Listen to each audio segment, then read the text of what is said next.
Hey science fans! Welcome to a journey back in time, to an era when the world was a very different place. For centuries, people were clueless about why they got sick. They had no idea that tiny, invisible invaders were the cause of their suffering. They blamed bad air, evil spirits, you name it.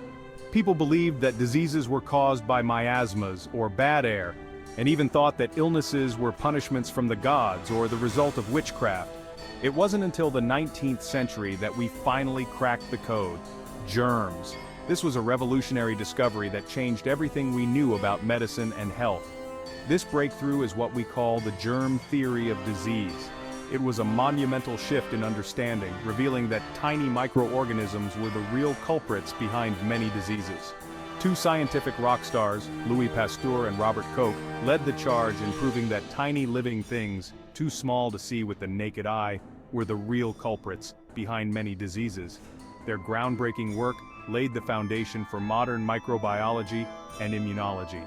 Before their discoveries, imagine a world with no vaccines, no antibiotics, and limited ways to stop diseases from spreading. Scary, right?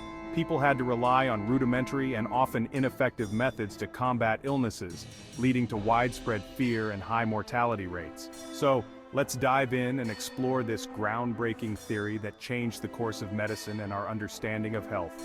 We'll look at how the germ theory of disease revolutionized medical practices, led to the development of life-saving vaccines and antibiotics, and ultimately transformed our approach to public health and hygiene. Get ready to be amazed by the incredible journey from ignorance to enlightenment in the world of medicine. Louis Pasteur, a French chemist, was a true trailblazer. His work laid the foundation for modern microbiology and revolutionized our understanding of the microscopic world. He proved that fermentation, like the kind that makes beer and yogurt, was caused by, you guessed it, microorganisms. This was a groundbreaking discovery at the time, as it challenged the prevailing belief in spontaneous generation.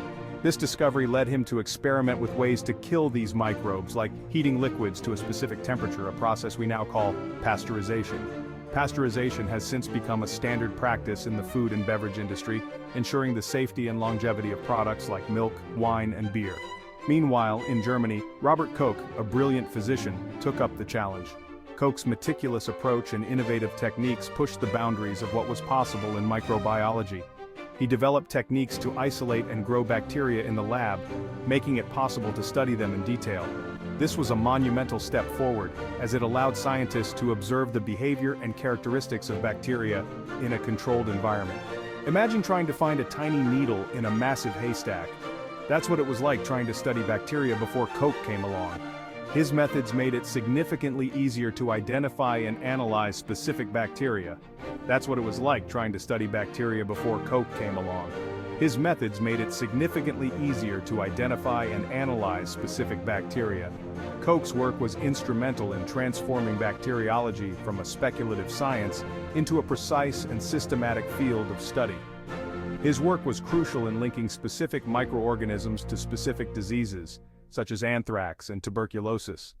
This breakthrough provided a clear understanding of the causes of these diseases, paving the way for the development of vaccines and treatments that have saved countless lives. Okay, let's get microscopic for a minute. Microorganisms, or microbes for short, are teeny living things that are way too small to be seen without a microscope. We're talking bacteria, viruses, fungi, and protozoa. They're everywhere, in the air, water, soil, and even on and inside our bodies. Don't freak out though. Most microbes are harmless, and many are actually beneficial. Think about the good bacteria in your gut that help you digest food, or the yeast that makes bread rise. But there are some bad actors out there, and those are the ones that cause disease. So how do these microscopic invaders make us sick? Well, it's like a hostile takeover. Disease-causing microbes, also known as pathogens, enter our bodies and start multiplying. They can produce toxins, which are poisonous substances that mess with our cells and organs. It's like they throw a wrench in the machinery of our bodies. Different pathogens have different modes of attack. Some, like the flu virus, spread through the air when someone coughs or sneezes. Others, like salmonella, can contaminate food or water, Section 5 proof is in the Petri dish, Pasteur's experiments. One of Pasteur's most famous experiments involved swan-necked flasks. He filled these oddly shaped flasks with broth, a perfect breeding ground for microbes. The swan neck allowed air in but trapped dust and microbes in the curve.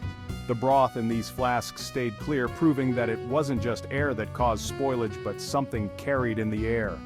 When he tilted the flask, allowing the broth to touch the contaminated part of the neck, boom! The broth became cloudy with microbial growth.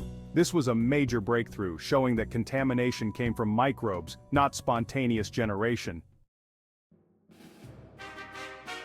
Section 6. Koch's postulates, the gold standard.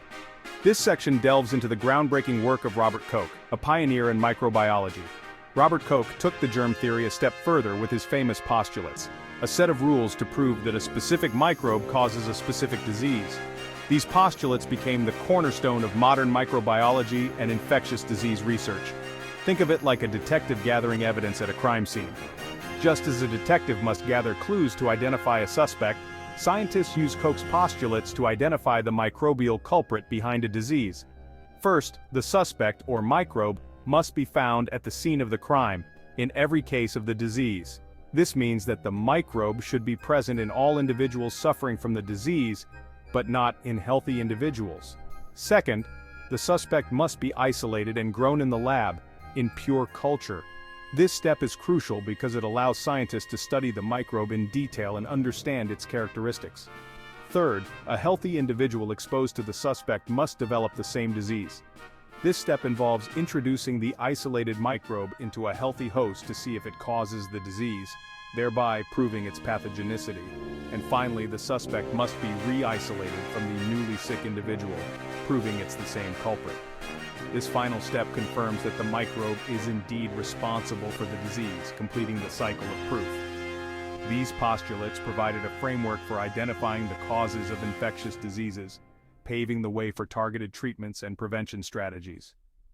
Koch's work laid the foundation for modern bacteriology and has had a lasting impact on medical science, influencing how we diagnose and treat infectious diseases to this day. The principles established by Koch's postulates continue to guide researchers in their quest to understand and combat new and emerging infectious diseases. From the development of antibiotics to the creation of vaccines, the legacy of Koch's work is evident in every aspect of modern medicine. As we continue to face global health challenges, the importance of Koch's postulates remains as relevant as ever. They remind us of the meticulous and methodical approach required to unravel the mysteries of infectious diseases and develop effective interventions. In conclusion, Koch's postulates are not just a set of rules, but a testament to the power of scientific inquiry and the relentless pursuit of knowledge. They have stood the test of time and continue to be a guiding light in the field of microbiology and beyond. Section 7, Myths Busted. Addressing common misconceptions. Now let's clear the air about some common misconceptions surrounding germs.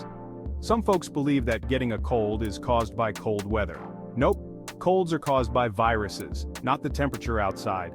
While it's true that we tend to spend more time indoors during colder months, increasing our chances of encountering a virus, it's the virus itself that's to blame. Another myth is that antibiotics can cure any infection. Not so fast. Antibiotics are like magic bullets against bacteria, but are useless against viruses. Think of it this way, you wouldn't use a fly swatter to get rid of a mosquito, right?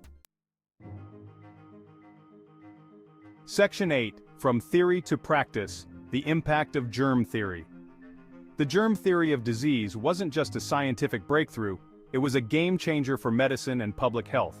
Armed with this knowledge, scientists and doctors could finally develop effective ways to prevent and treat infectious diseases. Hospitals became cleaner and safer, surgical procedures became less risky, and the development of vaccines and antibiotics revolutionized how we fight infections. Section 9, Modern Medicine's Debt to Germ Theory. Think about all the incredible advancements we've made in medicine, from organ transplantation to cancer treatment. None of it would be possible without a solid understanding of germ theory. We can now identify, track, and control the spread of infectious diseases like never before. We've eradicated smallpox, a disease that once killed millions, and we're close to doing the same with polio. That's the power of understanding germs. Section 10. Public health and sanitation, a revolution. Germ theory didn't just transform medicine, it revolutionized public health. We finally understood the importance of sanitation, hand washing and clean water in preventing the spread of disease. Cities implemented sewage systems, garbage collection, and water treatment plants, dramatically improving public health and increasing life expectancy. Section 11. Conclusion, no more doubts. Germs are real, so there you have it. The germ theory of disease is one of the most important discoveries in human history. It's not just a theory, it's a fact. Understanding that microscopic organisms can cause disease has transformed medicine, public health, and our overall well-being. We've come a long way since the days of blaming bad air and evil spirits. Thanks to the pioneering work of scientists like Pasteur and Koch, we now have the knowledge and tools to fight infectious diseases and live healthier lives. Remember, knowledge is power, and in this case, it can literally save lives.